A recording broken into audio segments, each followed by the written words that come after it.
guys, what is going on? Blossom is back and welcome back to another episode of Top Drives. Now, let me ask you a question to start off today's video. When you think of European Revolution, what is the first non-prize car you think of?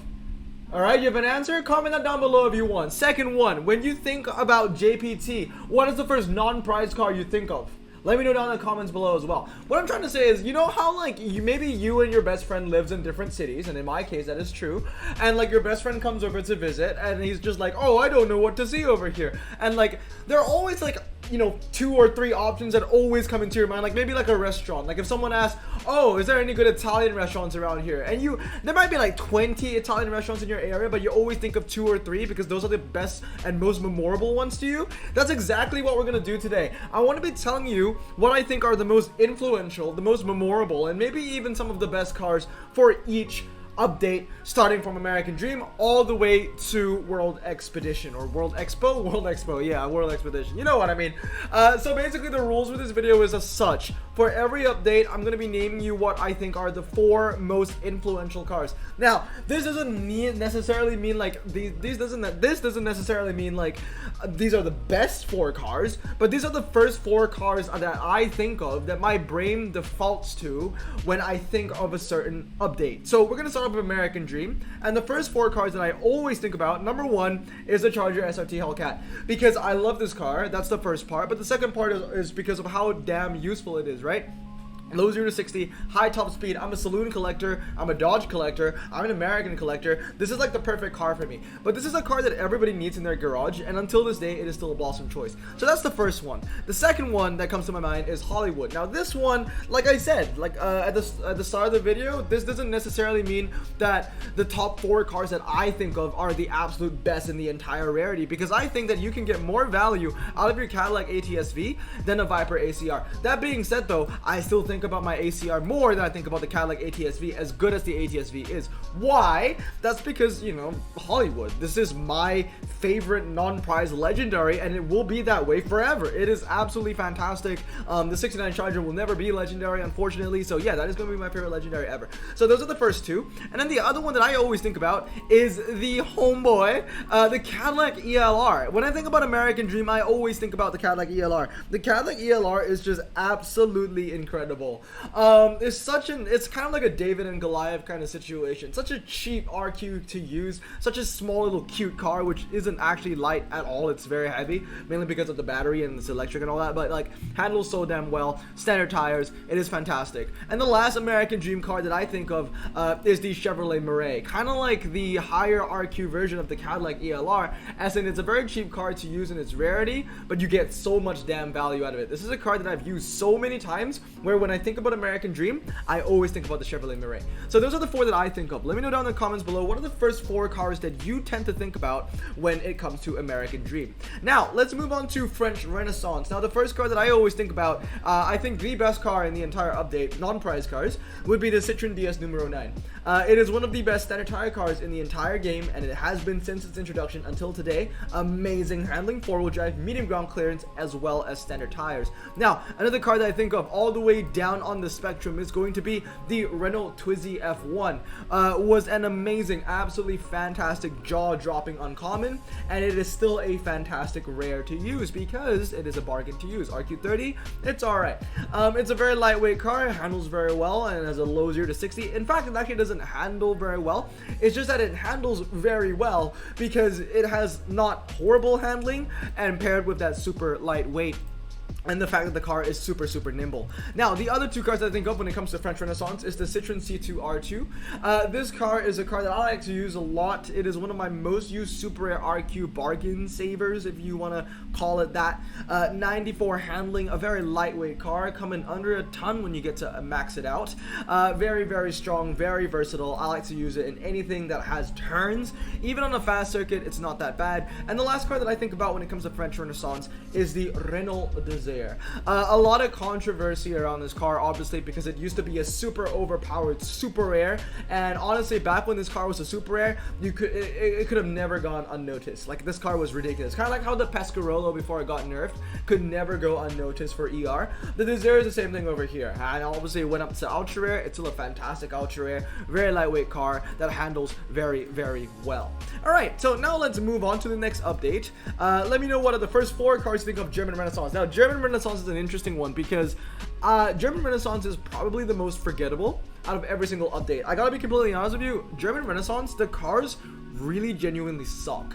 Everything here just sucks. Everything here, like, at best they're okay, like, you know, the op is okay, but it's not like a car that I would think of, you know, immediately. Like, oh, French Renaissance, immediately DS numero 9, immediately Twizy. When it comes to German Renaissance, all I can think about is a bunch of RQ19 BMWs and crappy Volkswagens. That's all I can think about. So this one was very, very hard.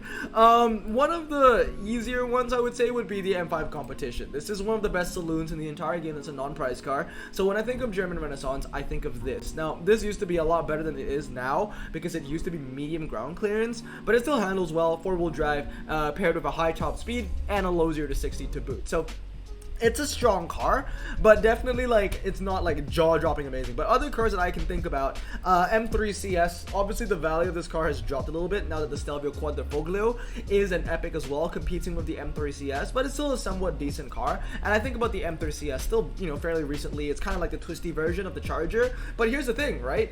There has not been a better dragster epic saloon, and the Charger has always been the best. Like, the Charger has always been the best for the fast. The M3 CS has always been the best for the twisty, and then the Evo 10 has always been the best for the medium. Evo 10's gone out of the equation, it's legendary now, and M3 CS is also gone because the Quadrifoglio has taken its place, but the Charger still remains as the king, and that's why the Charger is just that important.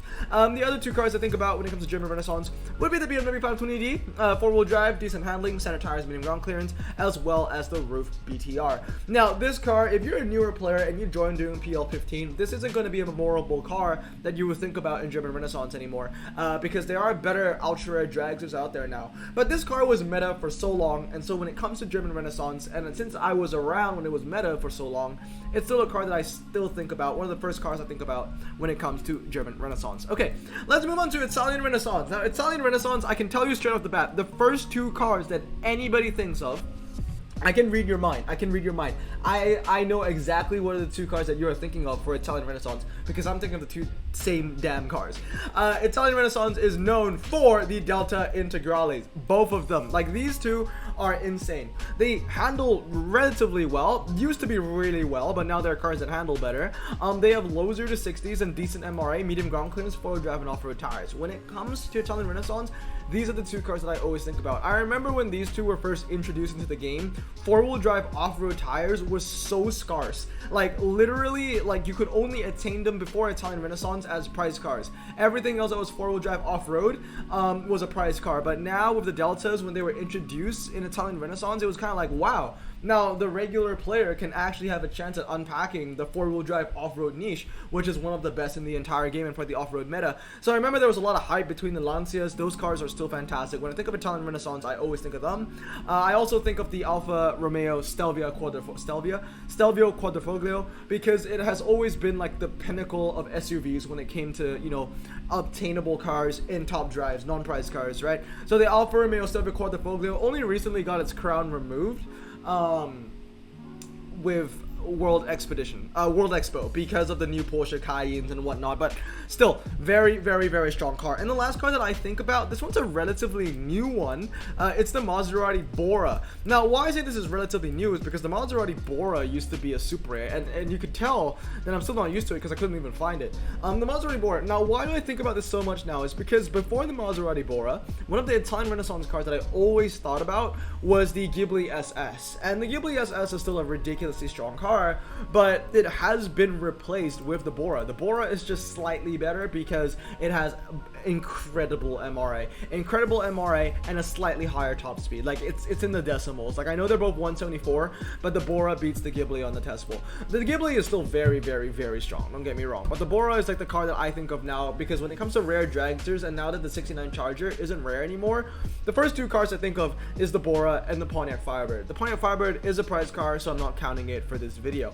All right, now we move on from Italian Renaissance to the first four cars I think about for Great Exhibition. Now, Great Exhibition has a lot of, you know, really strong cars, but the first car that I always think about is the DBS Superleggera. Not because it's like absolutely fantastic or anything like that, it's because it's one of my favorite cars ever, and I've been wanting this forever. But I understand the fact that I haven't gotten it yet. Unlike the wide body, which is an epic, and it used to be one of three if you were to open a Dodge Carbon Fiber, which I opened like more than 100 already. The DBS Superleggera, I can understand why I don't have it yet, okay? It's a 2.5% chance. The odds of getting a DBS Superleggera is incredibly low from a carbon fiber. So I don't expect to get it anytime soon, not within the next 2 years, but hopefully I'll get it eventually. Other GE cars that immediately click to my head when I think about the update is the Jaguar I-Pace. The Jaguar I-Pace is such a staple, much like the DS Numero 9. And the last two cars I think of are actually pretty low in rarity. The first one is a super rare, and you probably thought about it as well, the Lotus Elise Sprint. This car has been a staple for the super rare meta for so damn long, and it's still a really good car to use because it's a bit of a bargain now. 46 handling, 46 RQ with 88 handling. And the last car that I think of from this British update is a German car. It is the Opel GT Concept. This is one of the most useful rares in the entire game. This and like the BBR, I would say. Incredibly lightweight car, under a ton, with incredibly great handling for RQ36. Really, really, really strong. Alright, now we move on to the next update, and it is indeed European Revolution. Now, the first two cars I think of are the first two cars that you see. The Rimac Concept 1 as well as the Koenigsegg Agera Final. The Koenigsegg Agera Final because it's the best packable Koenigsegg, and the Rimac Concept 1 because it's the best packable car in the entire damn game. Well, that is subjective now with the introduction of World Expo, but the Rimac Concept 1 is indeed one of the staple cars that you ever want to unpack. Like it has replaced what the Bugatti Chiron used to be for a lot of players. Now it's the Rimac. Now, the other cars that I think about when it comes to this update are both going to be Peugeots. Now, this update is just littered with amazing Peugeots. The first one is the Peugeot 208 R2. Kind of the same reasons of the Citroen C2 R2. Very nice bargain with, you know, super lightweight and great handling. And the last car that I think about is the Peugeot 306 Maxi. Not only is it from my birth year of 1999, so it means, you know, extra to me, but it's a super lightweight car with a low 0 to 60, amazing handling. This is a car that literally has mid-range epic stats, and it went down, and I don't know why it went down because it is so damn strong. Alright, next update that we move on to is American Frontier, and the first car that I think of in American Frontier, without a doubt, is a 1969 Dodge Charger. Like like this is the first car I think about when it comes to top drives. As like, this is like my favorite car of all time. Everybody knows this already. It is the best car in the entire world. It's a 69 Charger, and I collect this for a reason. This is one of my favorite updates, literally because of one car carrying it. Other cars I think about is going to be another Charger. This one is the Charger 3, just because of how much of a dragster staple it is for the lower RQ ranks. Still the best in its class. If you're looking for a low RQ ultra rare dragster, the Charger 3 is still the go-to boy. And the last two cars that I like to think about are going to be the slick tire Mustangs, the GT4, as well as the Ford Mustang FR500. Also, honorable mention to one of the best off-road tire pickup trucks in the entire game, and that is indeed the Ford F-150 Raptor. A lot of great epics. You know, one amazing thing about American Frontier is that it didn't bring a lot of epics, only 26, but so many of them are memorable. Like, it's really, really amazing. Now let's talk about JPT. JPT is a hard one because I don't know a lot of memorable cars from JPT. All I think about when I think of JPT is a bunch of useless Subarus. But really, if I had to think what are the most memorable JPT cars, the number one car that I would definitely result of thinking about would be the Infiniti Emerge E because of the recent buffs, because of that amazing handling, that amazing MRI, and that ridiculously low 0 to 60. This is a legendary in disguise. The only reason why it isn't a legendary is because the top speed is 130. If that was 200, that would 100% be a legendary. The Infinity Emerge E is a ridiculously strong car. Another car that I think about a lot is the Nissan Bluebird SSSR, because of, you know, how much of a groundbreaking car it was when it came out. Medium ground clearance, 4-wheel drive off-road tires. And this was basically like the car that was supposed to replace the Lancia 037, and it kind of did, but it didn't at the same time, because the Lancia 037 and the Bluebird, they operate in different niches, mainly because of the difference in the drivetrain. But if they were competing against each other, then the Nissan Bluebird definitely is a worthy competitor to the amazing Lancia 037. Now, the other two cars that I think of is the Suzuki Panda. Suzuki Panda is ridiculously strong, not as strong as it used to be back in, you know, PL14, but in PL15 it's still a pretty respectable and commendable car. And then the last car that I think about is going to be not the Suzuki Ignis Sport. I know that we just passed that, but it actually goes to the Nissan Stagea. The Nissan Stagea, I just love it, mainly because of the name Stagea. Like, I'll always remember that, but also because 4-wheel drive and tires, amazing handling, medium ground clearance, and also that estate niche. And that brings us to the modern day. What are the most memorable cars I think about when it comes to World Expo? Well, much like European Revolution, it's going to be these two beasts over here, Thomas Müller as well as the Porsche 935. These two are what I consider to be the pinnacle of cars that you can unpack now. Like this and the Rimac for the fast stuff, but you can honestly even get the Hennessy Venom for the fast stuff now, and these two cars for the twisty stuff. These two cars are literally like the pinnacle of pack opening. If you can get one of these two, congratulations, you already won the game. So yeah, Thomas Müller, the Club Sport 25, as well as the Porsche 935 911.2. These two cars are ridiculous. They have incredibly high MRAs, high top speed, low 0 to 60s, and their handlings are almost second to none. Like, it is insane. These cars can pass off as prize cars. They're basically packable pseudo prize cars, and I absolutely love it. Now, the other World Expo car that I always think about, much like the DBS Superleggera, you might not think about this car first, but I definitely do, and it's the Porsche 911 GT3 Touring, or the butt car, as I like to call it. This car is gorgeous. This picture is gorgeous. It's absolutely gorgeous. It's so nice, dude. Performance tires, as well as over 100 in handling when you can max it out. So rare to see a car like that. It is so amazing, and it's just, I love Porsche. And the last car that I think about, or the last car the last car that I think about is the Xena Z10. The Xena Z10 is what the Lotus 340R used to be, and it's a replacement to the Lotus 340R. This is ridiculous. It has a low 0 to 60, it has amazing handling, and it is ridiculously lightweight as well. So those are the first 4 cars I think of when it comes to World Expo and every update since American Dream. Let me know down in the comments below, what are the cars that you think of when you think about a particular update? Are they the same? Are they different? Let me know down in the comments below. But anyway, I hope you guys have a great day. Remember to stay safe, wash your hands, and blossom out. Peace.